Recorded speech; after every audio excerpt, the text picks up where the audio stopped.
Good morning. Can you hear me? Good morning. Hi, friends. Good morning. Yay, looks like some of you are popping up.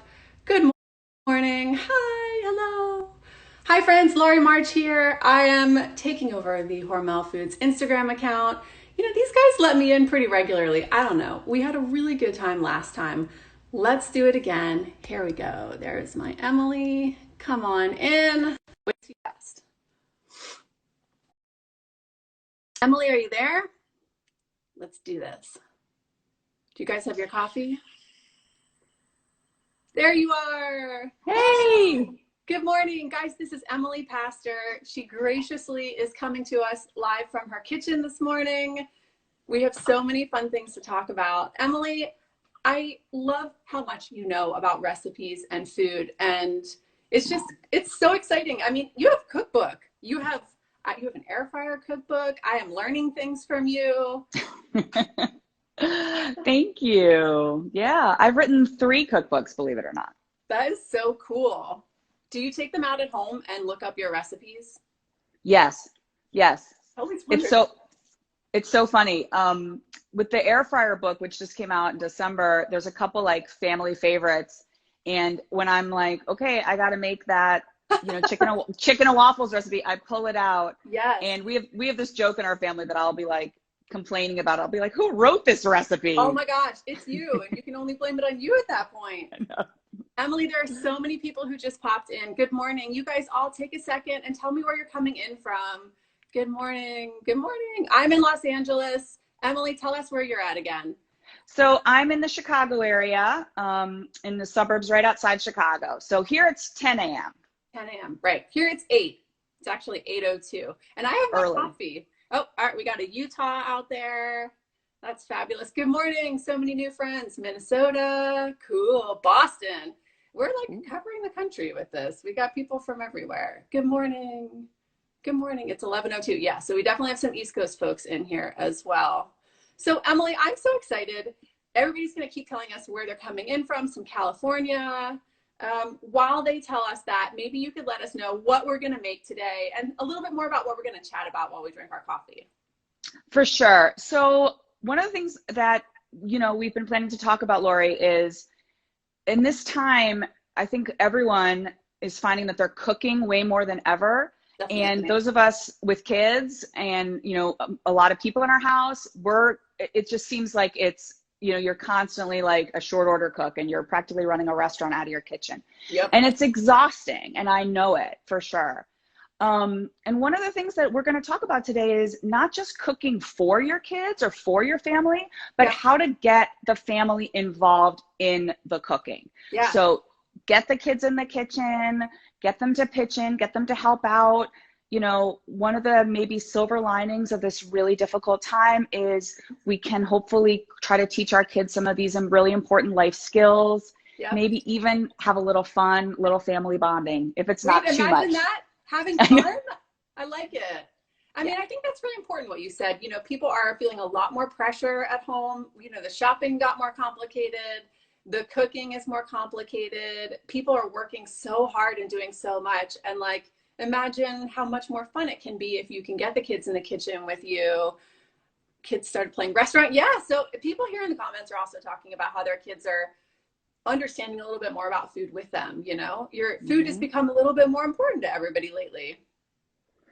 And it's amazing how this time is changing our relationship to food, I think, too. This project that Hormel's doing is called the Pantry Project because we are learning to cook out of our pantries. We can't just like be reading a recipe and, oh, shoot, I forgot Yes. this one ingredient. I'm going to run to the store and get it. Like it's a total mindset shift. Yeah. So we're learning about cooking from our pantry. We're learning about making substitutions. Yes. Um, I need to and know more one about that part. I'm really bad at that. And I just end up having to go Google things because I just don't know it. But it sounds like there's a lot of things you can do to sub things in and out and just get a little more flexible maybe with what we're making.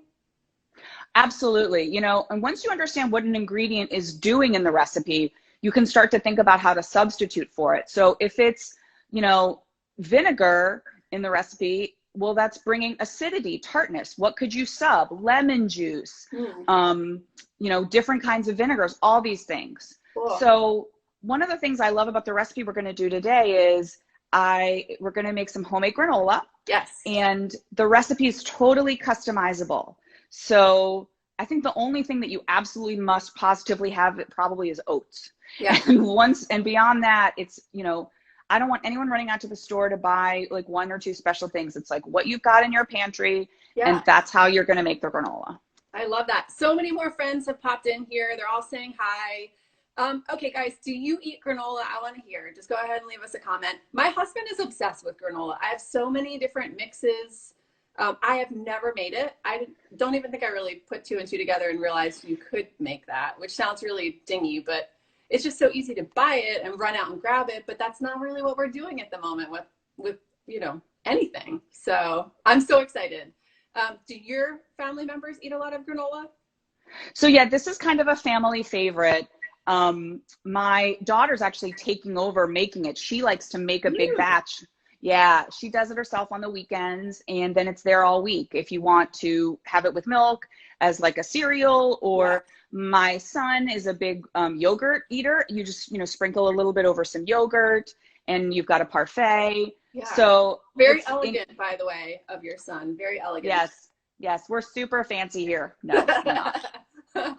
But so it's a great recipe, and I'll tell you, some folks out there might be thinking about allergies and other dietary restrictions. That's a big issue. It's an issue in my house, so I'm super sympathetic to that. My daughter does have a tree nut allergy, so if that's something you're wrestling with, and so many people are, you might be wary of some of those store-bought granolas. There might be some ingredients in there that don't work for your family. So yet another reason to do it at home and customize it. I love that. And a couple folks in here have commented granola with the yogurt and some chia seeds too. Huh, that's fun. Oh, look, I've got chia seeds right here, you guys. Wait, you're psychic. I love that. This is already starting off so well, friends. Okay, so maybe you could give us a shot of what you've got prepared there so we can really kind of see some of these ingredients. I love a good ingredient shot. So my son is helping me with the technology. So come on in, Jamie, and let's show them what we've got. Yes. This is some of our granola that we've made already. And do you guys see how there's some clusters? That's what everyone's looking for, are these like clusters. That's like the holy grail of granola. We've got our rolled oats, which is probably, again, as I say, the only thing you absolutely really can't not have. Cool. Nuts. We've got walnuts here. We've got pecans here. I mentioned my daughter has a nut allergy. She can eat pecans. They're the only nuts she can eat. So, you know, it might be different at your house. If there's no nuts your family can eat, that's no problem also. Cool. Add a little bit more of the rolled oats, for example. Yep. And then we've also got some seeds. So these are green pumpkin seeds. They're also known as pepitas. Oh, yeah. And they're a great sub for nuts too, if that's an issue in your family. The chia seeds we were talking about. Yes, but chia. That's for you. And then what that was. Yeah, that was awesome. Some dried fruits. Today we've got apricots, but you can use anything. Craisins, raisins, dried cherries are actually a fave of mine. Some spices is always helpful. I like cinnamon, salt and everything, right guys? Salt? Really? Wait, hang on. I would never have thought of that. So salt, you got to have a little bit of salt in everything. And it doesn't make things taste salty. It makes them taste more like themselves. Oh, so it's like it's making it more potent. Yeah, it's a flavor enhancer in small enough doses. Yeah. So this is going to be, you know, a little bit sweet with this is some brown sugar, some cinnamon, and then also a pinch of salt. I learned a thing today, Emily. I learned a thing. Now, one of the things we're going to do today is we're going to be using some nut butter. And this is the Justin's almond butter, just the classic almond butter, which, by the way, if you've ever read the ingredient label on this thing, it's literally almonds and oil. Like there's no sweetener, there's no anything.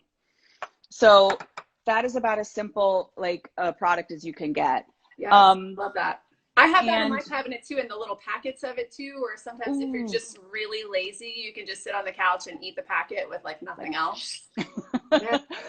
Those packets are cool. I saw I'm those at the elegant grocery too, store. Emily. I'm Yeah. elegant too. We're just like, zoop. We have some So more this, friends that popped in too. And so let's hey just say it everyone. again. We're making homemade granola, which is a thing. And I don't think I even realized we could do it at home. But Emily is here teaching us how to make homemade granola. And it's exciting. Yay. So, you know, we're focusing on cooking with kids, and a lot of granola recipes use egg or egg whites to bind the granola together to make it form those clusters. And that can be a little bit tricky. One, egg allergies, that's a thing. Yep. Two, separating an egg with the white and the yolk, that's kind of complicated for younger chefs. I mean, it always takes me a sec. I'm not great at it either. It's my dirty little culinary secret. And then eggs, hard to find these days. Eggs are like more precious than gold. It is funny how that happened, yeah. So weird. So what I love about this recipe is we're going to use the nut butter, a little bit of oil, and a liquid sweetener. And again, this is where you can do any liquid sweetener that works for you guys. Honey, maple syrup, agave nectar. So P.S., you can make this recipe vegan if you even want to do that. And so the combination of the oil, the liquid sweetener, and the nut butter are going to give it that, it's going to help the other ingredients bind together without any egg. Which is important because, as we've already discussed, the clumps are what everybody is in it for. And if you don't have the clumps, it's not as much fun, right? That's the thing. Yeah. Everybody wants those big like clumps. You can pick them up with your hands even and like snack on them. So. Yeah. Got it. Okay. So we've seen some of the ingredients. Maybe you want to take us through kind of quickly how we get started, or what's your process? It's definitely, it seems like it's super flexible and people can kind of rattle around their cabinets and see what they've got and maybe consider making this at home already. Yeah, that's exactly right. I want everyone to like be in their cupboards and figuring out like what works for you guys. You know, what nuts do you have? What seeds do you have? Yep. What do you like? Other ideas include like flaked coconut, you know, whatever works for you. And basically the basic idea is you mix together your dry ingredients, and we're going to, and I'm going to show you guys how to do this. We're going to whisk together the nut butter, the oil, and our liquid sweetener, because the nut butter is nice and chunky, right? Like that's what we love about it. That's my favorite. It would be hard to get this to like coat the dry ingredients evenly. Right. But as you guys are going to see, when we whisk it with the oil and the liquid sweetener, it becomes like a nice thin runny liquid, and we're going to just toss it with our dry ingredients, and it's going to coat them and then right into the oven. I'm excited. Let's get started. Okay. So while you're doing that, I'm going to ask anybody who's in here in this chat, what did you eat for breakfast? Did you guys eat your breakfast? Did you have granola? I'm literally just eating coffee today so far. I haven't done any breakfast thing, but this is making me very hungry. You guys let us know in the comments, if you can, what you had for breakfast, or what you eat for breakfast now. I mean, you know, a little bit of that. And then Emily, tell us what you're up to in there. Okay, so I've got my big bowl here, and I'm just going to start to mix some of the dry ingredients. These are the oats. We're going to do the walnuts today. Cool. I made a different granola earlier with pecans. Ooh, yum. And for my daughter to enjoy, so I'm going to show you guys that. We're going to put in our dried fruit. These are the apricots, which are a guilty pleasure of mine. I love a dried apricot. Yeah. But you do have to be a little careful. The sweetness and the sugar is so concentrated. I'm literally eating one, Lori. I just popped one in my mouth. Yes. That's the way to do it. If you're not eating while you're cooking, are we even in a pandemic? I mean, come on. Really. Now for fun, let's put in these green pumpkin seeds, because they're going to add some color. Really pretty. And yeah, and I think that's going to add some nice texture too. Cool. But the chia seeds would have been fine too, you guys. And then just as a quick reminder, a little bit of brown sugar, salt, cinnamon. Brown sugar, salt, and cinnamon. And I learned the thing about the salt, which just makes everything taste more like it's salt, apparently. Yeah, I'm a big salt person, and I understand that it's a health concern for some people, but you know, we're not talking about huge quantities, but you know how when you're baking, you know, your cookies, your muffins, everything has maybe a half a teaspoon of salt. Yeah. That's in there for a reason, guys. It sure is. Cool. So I'm going to put this aside for a moment, and we're going to come and sort of do what I'm going to call like our wet ingredients, which is our nut butter. This is just some plain vegetable oil, and it's only 1/4 cup, so not too much. Cool. And then I was telling you guys, this is the agave nectar. Again, 1/4 cup. Maple syrup, honey, whatever works for you and your family, whatever happens to be around. Whatever's in the cabinet. It's completely fine. Obviously, maple syrup, you're going to get a little different flavor, but to me, that sounds great. And just take your whisk, and if you start to whisk this together, what is going to happen is this thick nut butter is going to start to smooth out, and we're going to just keep whisking this until we really get a smooth, like kind of runnier. You guys see how that's already starting to happen? Yeah. Emily, in the comments, people are chatting about how they're making muffins and they're baking. I saw some sort of muffins for breakfast in the comments. Is it okay to make things out of a box in this current time, like not making it from scratch?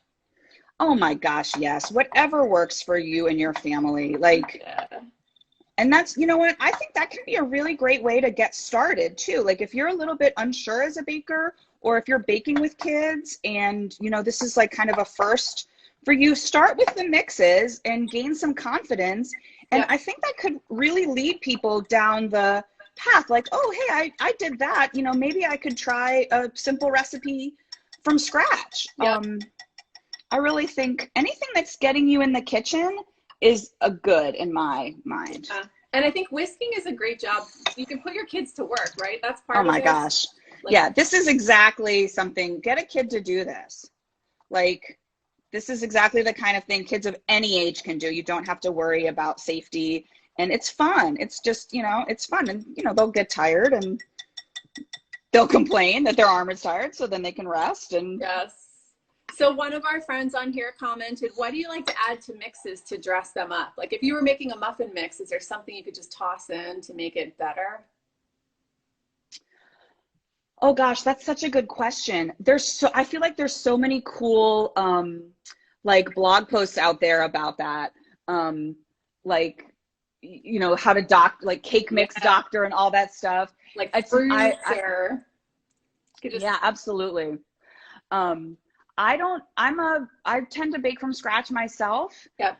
So I don't have as much experience with it, but you know, if you're thinking about starting to bake some stuff from scratch and you're like trying to get beyond the mixes, muffins are a pretty forgiving recipe.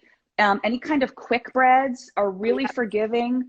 Banana bread is a really great early first project, and also pretty darn customizable based on what's in your pantry. So, you know, if you're starting to like think of like, oh, I might like to break out of that and try some more ambitious projects, start with some of those quick breads, those muffins. Yeah, bread, guys. Bread is a hero right now.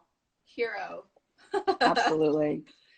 So yeah, hopefully people are doing some baking. And then again, it's such a fun thing to do with your kids. There's so much in baking that, you know, you can start to talk about math and ratios and equivalents. Tell me more about that. We were talking about that the other day, that to you feel like when you're hanging out with the kids in the kitchen, that cooking and baking give you a chance to actually talk to kids like their teacher would, and to sort of be covering some stuff that they would be needing to learn anyway for class.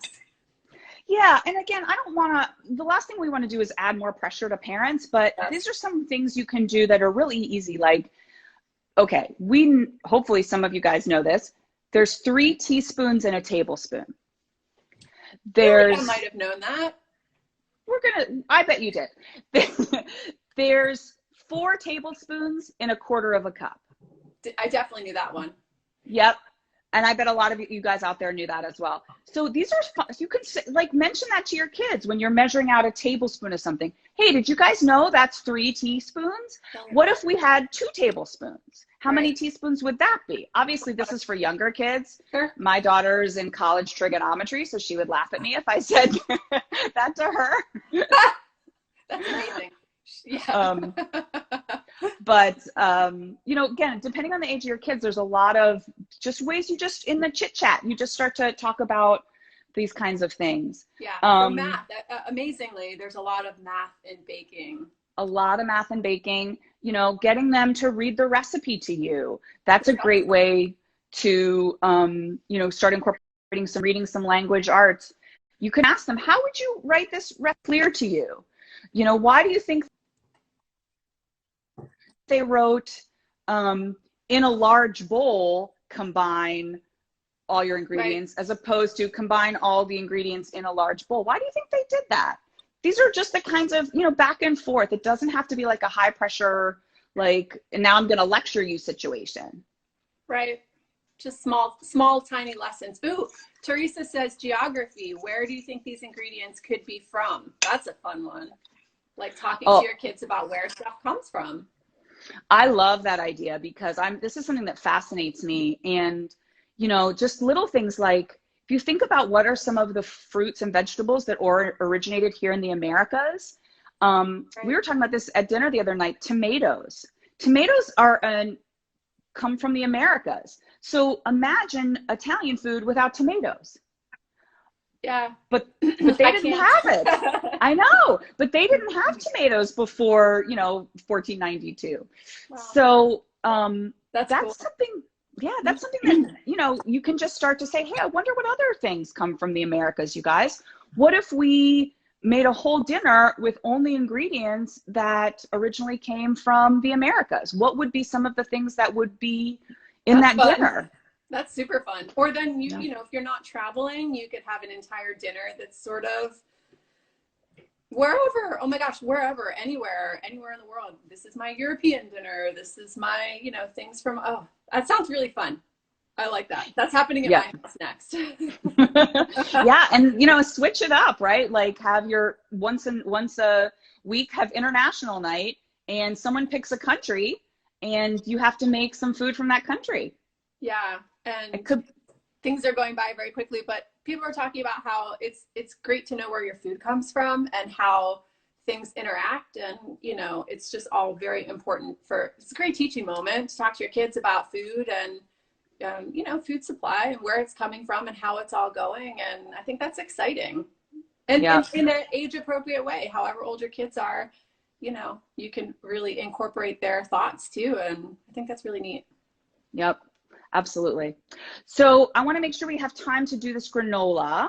Yeah, show us the mix. I think you were just mixing the ingredients. Yeah, so we've got our dry ingredients mixed together. And you guys remember we whisked our wet ingredients so that they're really like smooth and pourable in a way that the nut butter by itself is not. Yep. So that's sort of one of the little secrets is whisk the oil and the sweetener with the nut butter. And now we're just going to combine this. And a spatula is really helpful here. Okay, good to know. This is again good kid tips too. This is you guys have seen the only thing here that even a young kid couldn't do is, you know, before we got started, I chopped up those dried fruits. Right. Everything we've done so far is something that kids could do themselves. And Emily, what age do you think kids can be starting to use and learn about knives and knife safety? Like, in your household, was there a time where you really started to feel comfortable with that when you were supervising? And you know, everyone knows their kids differently. And I think we've all seen some of these shows where these like 8-year-old kids are making like duck à l'orange on MasterChef Junior. Yep. So, you know, I don't think there's one exact right age. But, you know, obviously we all have to use our common sense. And one of the things that's really helpful is to just, you know, you can buy nylon kid-safe knives. Oh, cool. Very easy to do not expensive online right now, probably. And that might give you some confidence to get them started. In a pinch, a plastic knife from takeout. Oh, yeah. You know, it's kind of got that serrated edge. Sure. Those can be used for some basic slicing. And once you know, feel like you've got a kid who's of an age that can, you know, understand the seriousness of it, you can start giving them a small knife, a paring knife. Right. Cool. I'll tell you guys something. There's a saying in restaurant kitchens, a sharp knife is a safe knife. Yeah. And that might seem counterintuitive, but it's actually the truth. Like dull knives tend to bounce off of stuff. Interesting. And that's how you get a cut. Sharp knives slice through things. So they do what you expected them to do, where a dull one is moving in a way that might not be anticipated. That's exactly right. So that's just something to keep in mind is, you know, how sharp are your knives if they've not been sharpened in a while? One of our guests in here is saying that's what we have, the nylon knives for kids. That's great. I love that. Oh, that's great. Yeah. Yeah. And a little bit of, you know, you get some of the right equipment and you just feel a little bit more confident. Yep. Getting the kids involved. So again, doesn't have to be a big investment of money. Yep. This is looking so amazing, by the way. I'm so hungry. Jamie, can we go in a little bit closer? I just want to see what that looks like up close. On the granola, babe. Let's see the granola. Not that we don't mind seeing Emily up close. Yeah, looking good. Granola beauty shot. So exciting. They're making me hungry. So this one came out really pretty. I'm super happy with the way that the orange apricots and the green pumpkin seeds came out. That's gonna be really nice. And so you guys saw I just kind of spread it in an even layer. This baking sheet is lined with some parchment so that it doesn't stick. And this basically goes into a 325-degree oven, just like this. So let's pop that in. And how long magic. How long are you putting that in for? So 20 to 25 minutes. You'll start to come up on me for a sec. You'll start to smell it, hopefully. Yep. We can smell it here. And you just want it to get a little toasty. You don't want it like burnt but you know, a little bit golden brown and toasty and fragrant. So 20 to 25 should be good. It's the 325 oven. And then this is one I made earlier this morning, you guys. And I just, some different ingredients, as you can see. Yeah. The thing I wanted to show you is, so we talked about the clusters. The clusters are like the gold standard. But everybody likes. When you take your granola out of the oven, I want you to push with the spatula like this, obviously being careful because it's warm. If you push everything into the center a little bit, you guys see how I did that? Mm-hmm. And then let it cool. In like a lump. Cooling in a lump. Okay. And that's how you're going to get your clusters. Okay. Ooh, there's some clusters.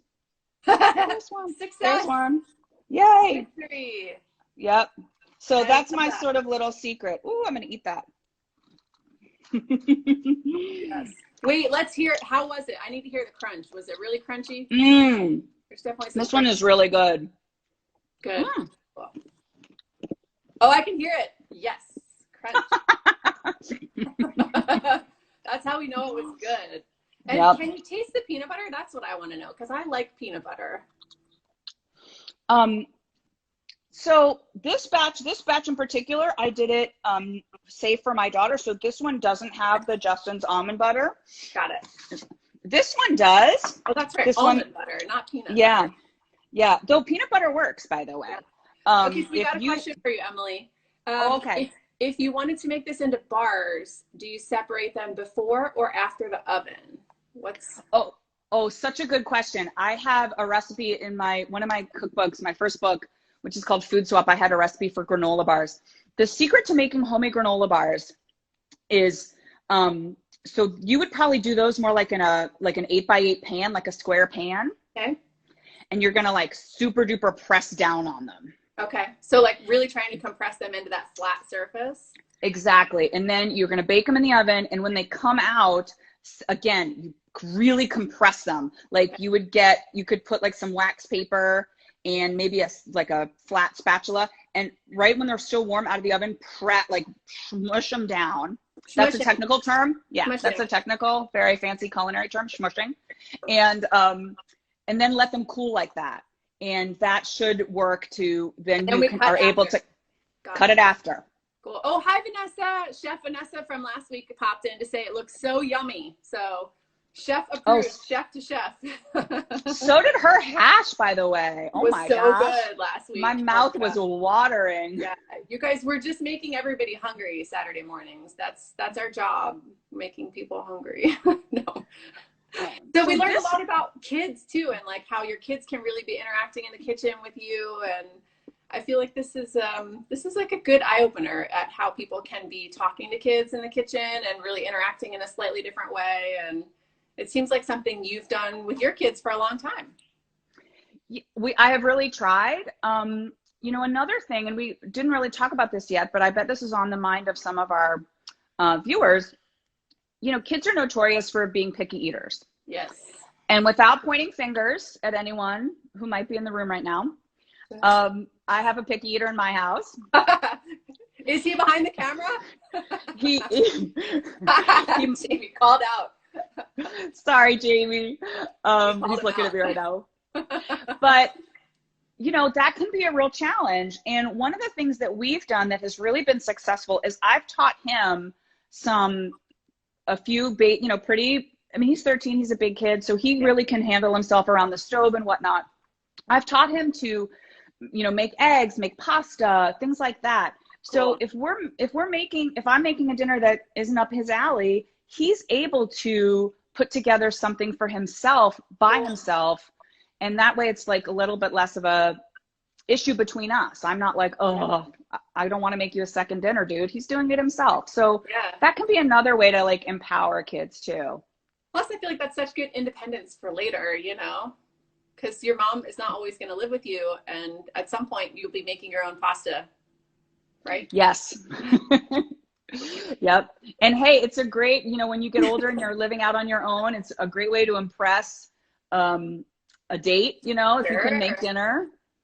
Just saying. Pasta impresses my husband, and we've been married for years now. So pasta is a winner. So we're actually running out of time, but Emily, no, we did great. This is amazing. We all are hungry. We learned so much. Is there anything that you want to mention here at the end, just about cooking with kids and this granola in particular? It was so much fun. Well, I just want to thank everyone who tuned in. There were some really great questions and some really great discussion. I would just encourage everyone to like, go ahead and like take the plunge and cook with your kids. And yes, it's going to take longer than if you weren't with your kids. So maybe on a night where you're super pressed to get dinner, it's okay to not do it that night. But on those days where you have extra time, you know, go ahead, bring the kids in, ask them what they want, get them involved. Yes, it'll be messier. Yes, it'll take longer. But if you know that going in, you can sort of be prepared. Yeah, so your head's in the right place. You have the right attitude. You're not doing it when you're frustrated and exhausted. And exactly. You have what you need. And so you can have a good like family interacting experience in the kitchen instead of like a frazzled sort of pulling your hair out moment. Yeah, for sure. For sure. And again, you know, let the kids take the lead too sometimes. Like with this granola recipe, let the kids decide, oh, Mom, what would happen if we put in some coconut? What would happen if we put in chocolate chips? Right? Yes, I was wondering about that earlier when you listed all these very healthy things and then coconuts, and I was just thinking, like, where are the chocolate chips? Listen, you know, a little bit of chocolate chips with all these other healthy ingredients, if that's like the spoonful of sugar that helps the medicine go down, I'm cool with it. Okay, everybody here is saying embrace the mess, and you're not baking unless you're making a mess. So I think everybody supports your mess system. I love that. So also the recipe for this granola and a couple other wonderful things that you put together are over on the Hormel site. This pantry project is so much fun. These lives are so much fun. Thanks for inviting us into your kitchen today. It was so fun to be with you, and wish you and your family all the best, and have a beautiful morning. Thank you so much, Lori. This was super duper fun, and just, you know, best wishes to you out there in California and everybody who was tuning in all over the place. Yes, everybody. Thank you guys so much. We're going to sign off, but have a beautiful day, everyone. Bye.